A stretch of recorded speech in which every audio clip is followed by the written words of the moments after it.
to Snack Chats. Hey. I feel like we need like music. Techno going in the Bring background. us in. Yeah. Oh my Because it just feels like I'm yelling at people. Welcome. Here we are. And we're not talking to anybody right now but ourselves. So it would be better with an audience. Maybe we'll do a live. Never mind. I don't want to. Nah, it's too much. I like recording. Okay. Anyways, I digress. Today we're going to talk about weight-centric versus weight-neutral care. And really just talking about maybe the basic definitions of those terms. And so, yeah, long topic. And I get it. We keep saying it. This is why it's called Snack Chats.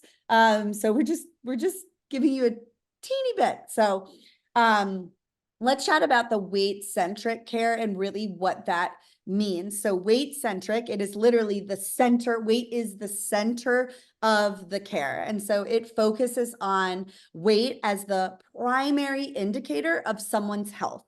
So it crawls in my body, okay? But that is that definition. Mostly emphasis on calorie counting, restriction. And so any sort of behaviors to change someone's weight with the end result of improvement of your health, okay? And it's tailored as this goal-oriented approach centered around weight loss or maintenance. I am going to throw a disclaimer in here because I can see people getting furious who maybe have utilized a weight-centric approach and it is working well for them and they are happy and all of that. You do you, okay? So this is just Gina and I's opinion. It is not to the end all be all. However, we are really passionate about it and do firmly believe in it, but one size does not fit all. So one method of treatment is not and does not work for every single person. So we are not here to judge your process. We are just here to share our belief on this topic. So some common practices in weight-centric care, it's mostly prescribing a specific meal plan or diet or calorie amount based on some specific weight loss goals, monitoring weight fluctuations as a measure of progress. And so we know some companies that will weigh in clients and give them stickers and points and all these things as like, good job, you've lost weight, or hey, you didn't actually lose enough this week. And so we need to either take away calories or points or whatever, because we need to expedite the progress. And then it promotes exercise as primarily for weight management instead of the purpose of enjoyment and truly for the sake of the health of your body. Yeah.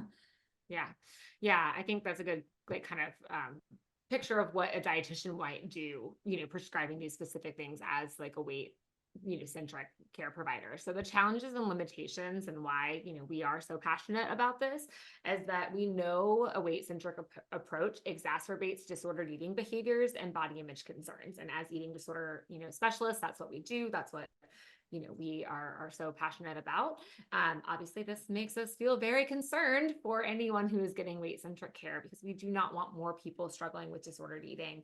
And definitely it's a problem happening every day in our medical system and in dietitian offices. It really neglects to kind of address the psychological factors that contribute to the eating disorders. And it also tends to kind of avoid the medical, like actual considerations that need to be taking place. So we actually see sometimes weight-centric care leading to delaying access to treatment for medical conditions, because say someone either doesn't want to be stigmatized for their weight, or they're going to the doctor and they're getting told to lose weight instead of actually getting the treatment that they really need. And I know Tina and I have heard stories of like someone going in with strep and being told to lose weight and not actually getting access to antibiotics, when that is, what they obviously very much needed showing up in the doctor's office with strep. So we know it also contributes to weight stigma, which has a whole host of health complications, as physical and mental health complications associated with it. It also contributes to weight cycling because having a weight-centric approach means that someone is going to get told to try and lose weight. And we know that somewhere between 90 and 99% of people who are trying to lose weight are going to gain all that weight back.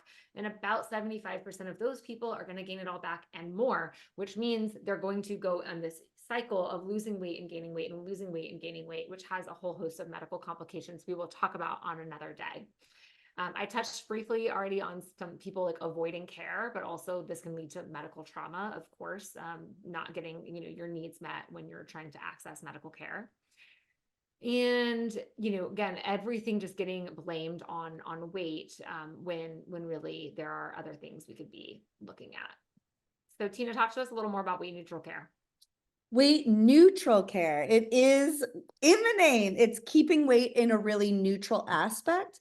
Now, we're not saying that we're not utilizing someone's body as one marker in the information package, right? But it is one of many. And so a lot of times, maybe I'm talking with a client and they're like, hey, my weight for some reason just keeps increasing and nothing in my life has changed and I don't know what's going on. I'm like, okay, hey, this is your body's way of communicating. Let's dig a little deeper. Let's get some labs. Let's talk about your life. Is anything changed? Or, are you getting okay sleep? Are you hydrating? Are you gently moving your body? Are you eating consistently? Right? So we are assessing many, many, many, many, many factors. And the weight is a form of communication. It's not an action, right? So we can't weight ourselves, but we see it as a form of communication. So we're using it as an information tool, but not as the determinant of someone's health.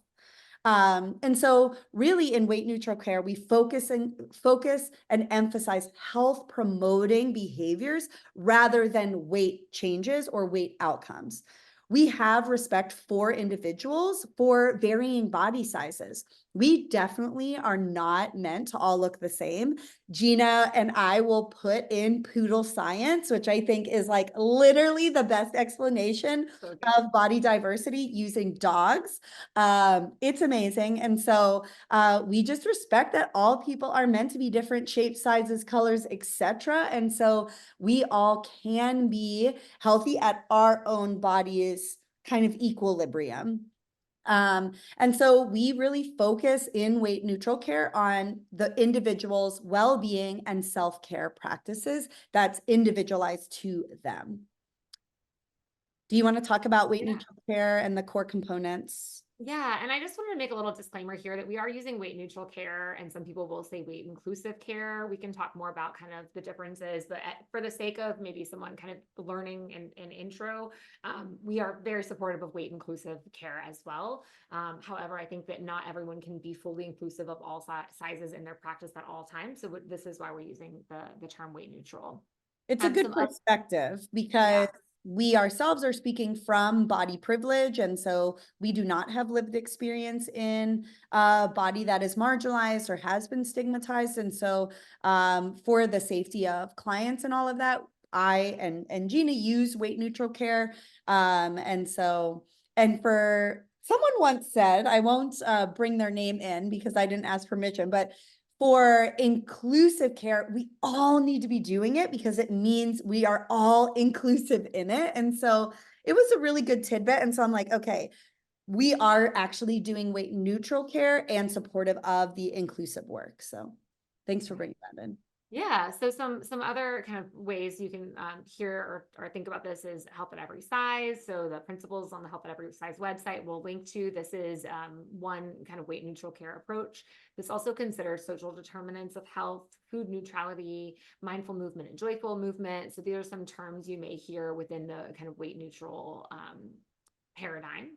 And the way kind of the weight neutral approach actually affects, principles of nutrition is, Tina kind of talked about this, but a little more nitty gritty, is like supporting clients and reconnecting to their body cues and honoring their body with adequate intake, even if they have an absence of hunger and fullness cues. So really supporting their individual body, promoting body tolerance and self-compassion, healing relationship between food and body, and focusing on an addition versus subtraction of nutrients. So we're always looking at, if someone wants to maybe change their eating to improve health, we're looking at, is there a way they can add things in? So for example, if someone's having a lot of constipation, are we getting enough water? Can we add some fiber in? We're not going to take away foods that this person is eating and say you can't eat this, but instead let's see if there's some things we can add in to improve bowel function.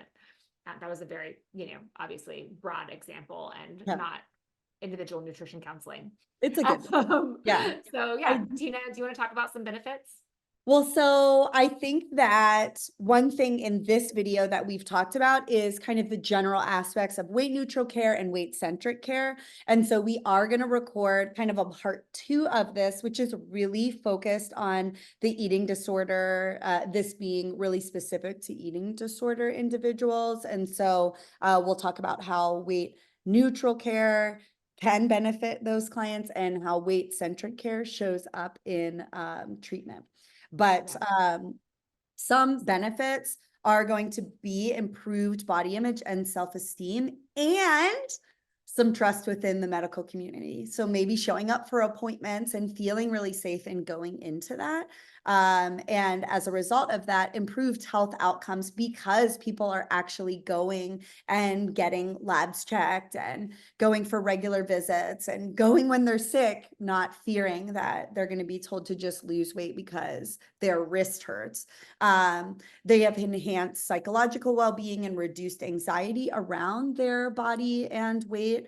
And then long-term sustainable behavior change and improved relationship with food in their body and movement.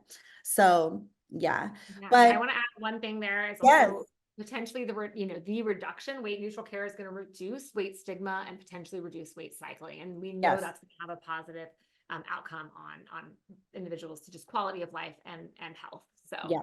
yeah. Cool. So join us for part 2, where we really focus on this in specific eating disorder treatment and how that shows up and what you can do to kind of shift that practice. So we'll see you next time. Bye, y'all.